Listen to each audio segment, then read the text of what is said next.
Hello everybody, this is Debo, Debo's Movie Reviews here, and this week's review will be Pulp Fiction, directed by Tarantino, starring, of course, John Travolta as Vincent Vega, Samuel L. Jackson as Jules, Uma Thurman as Mia Wallace, Ving Rhames as Marcellus Wallace, featuring Christopher Walken, Bruce Willis,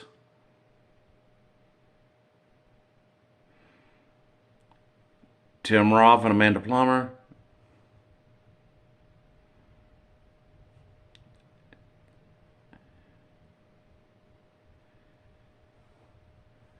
and a few others.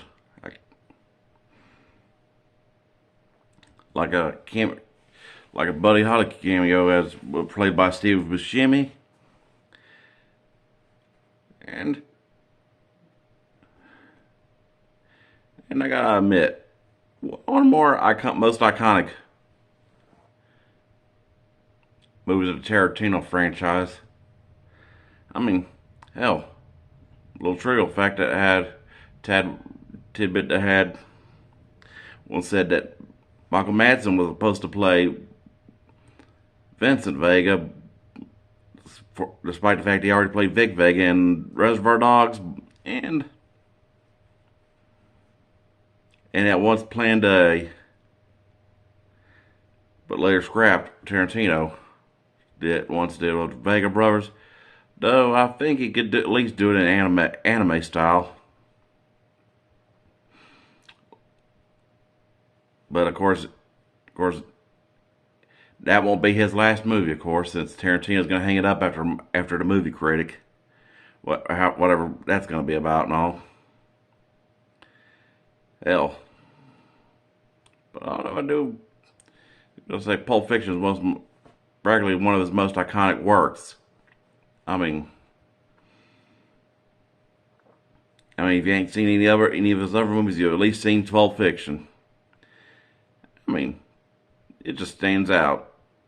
Great cast, damn good soundtrack. I mean, to the point I almost want to say soundtrack's almost better than the movie, but movies on equal measure. I mean, with graphic violence, but low body count. I mean, and got middle Samuel knocked it out of the park. I mean, I'm surprised the DVD feature for Pulp Fiction, like almost any other R-rated Samuel L. Jackson movie, doesn't just do like a fuck counter.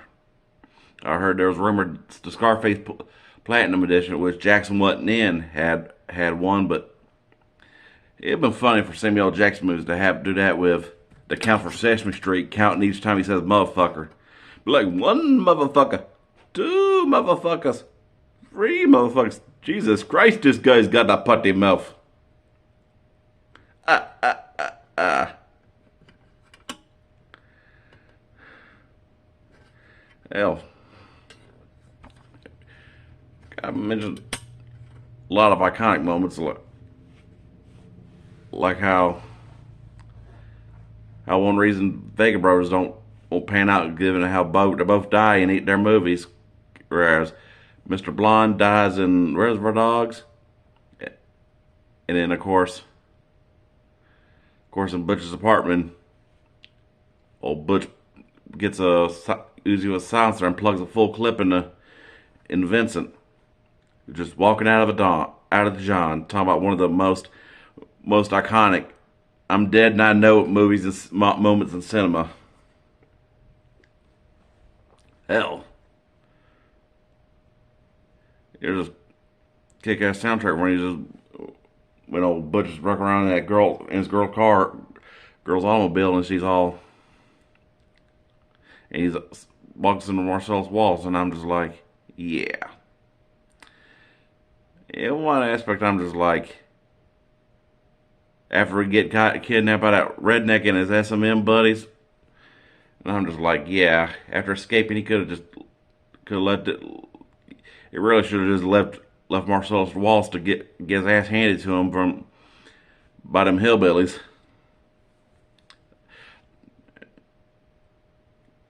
Though I do find it odd that how though it was one of the most bloodiest badass scenes in it with Bruce taking it, Butch taking the katana and just whooping their asses, but really could have took a shot at Marcellus while you're at it, because Marcellus just said stay out, told him to stay out of L.A. instead and gave him a 24-hour head start. After of course Butch refused to throw the match and instead kill his opponent in the ring. Hell, kind of like a dickish move, but still badass. Kind of like another dickish move I'd say was at the end when Pumpkin and Honey Bunny robbed that Steiner, and I'm just like, yeah, instead of that cool monologue of them just talking them down, man, I was just like you should have killed them bitches. Jules and Vincent, though, of course, he was trying to, after that whole scene where dude pops out with a Clint Eastwood 44 Magnum, just shoots and misses him. And he's all talking about divine intervention and all that, and just which does set up that whole fan fury about how the package is Marcellus' soul, along with that whole mark on the back.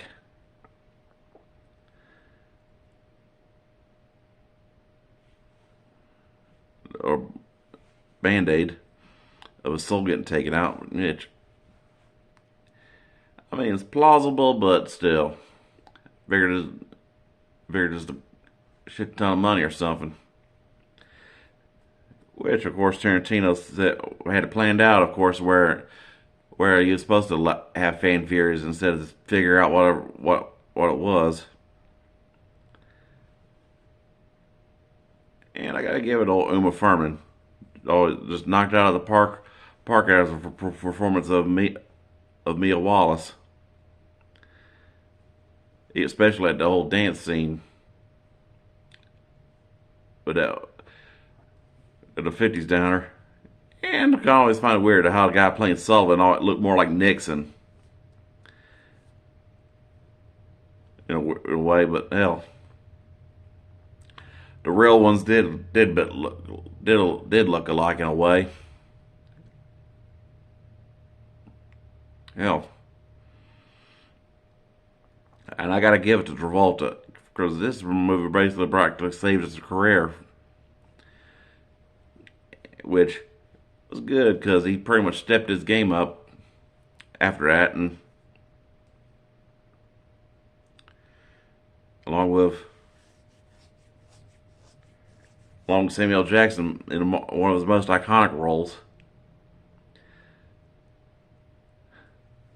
It's really that whole Ezekiel 25:17. I'm pretty sure a lot more people, yeah, not to knock on anyone's beliefs, but I'm pretty sure a lot more people know that passage from that because of that movie, not reading the actual Bible, but.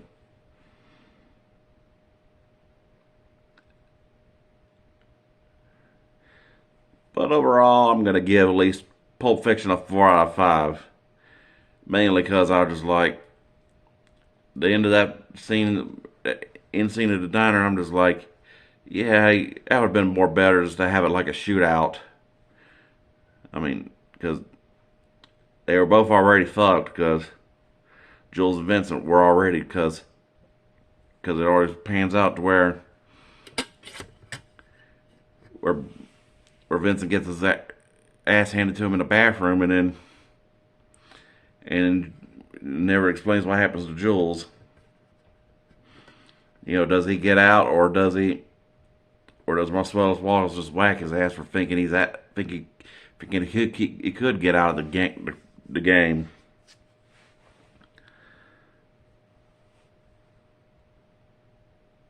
Either that or could have planned out where. Or it could have been like one of them would have killed Jules in the diner scene, an alternate take. Overall, I'm giving Pulp Fiction about a 4 out of 5. Just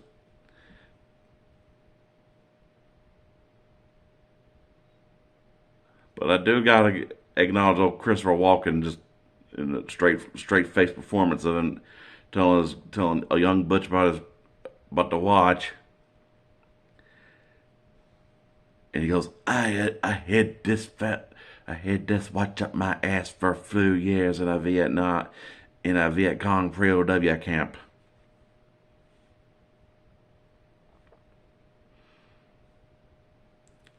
Along with another trivial tidbit about how Sid Haig was almost Marcellus Wallace, but he turned it down, which of course made more sense since Sid Haig was white, and they had to do that whole scene of in the beginning where he's go with Samuel Jackson going and this whole white monologue going, telling the dude, does he look like a bitch? Because of course with and of course another iconic scene of Pulp Fiction, the whole you gotta have an opinion with the gun going off. Yeah, that could justify that whole divine intervention theory of how that gun just mysteriously went off, and I was like, damn, Vincent, you could have put a safety on there, but hey, we wouldn't have had that iconic scene with Tarantino at the house and the whole, and then Winston Wolfe coming in that badass Acura.